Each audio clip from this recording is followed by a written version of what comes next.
জামাতে ইসলাম এই দেশটাকে আফগানিস্তানে পরিণত করতে চায়, পিছন দিকে নিয়ে যেতে চায়।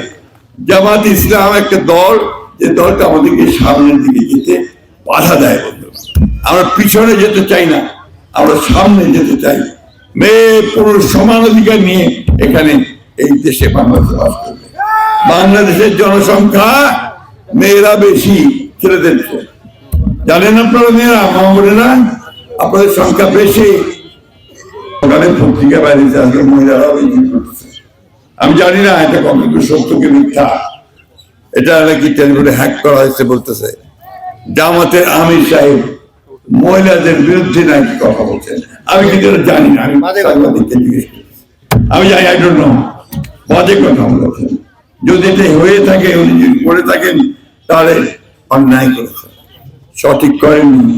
মহিলারা কখনোই তাকে এটা মেনে নিতে পারবে না। তবে জামাতে ইসলামের তো ব্যাপারটাই আছে, ওরা তো মহিলাদেরকে কাজ করতে দিতে চায় না, বলে মহিলারা ঘরে থাকবে, কাজ করবে। যে আপনার গার্মেন্টসে যারা কাজ করে মেয়েদেরকে, তাদেরকে বলে দিয়েছে যে 5 ঘন্টার বেশি কাজ করতে পারবে না। খাবে কি? কাজ 8 ঘন্টা না করলে খাবে কি? তাই না?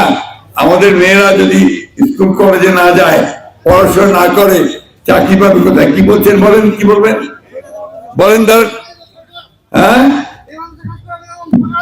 সরকারের ওই টাকা, সরকারের কোন সরকারে বাটপাড়ি, পুরা মিথ্যা কথা। কোন সরকার কাজ না করলে কাউকে টাকা দিবে? হবে নাকি?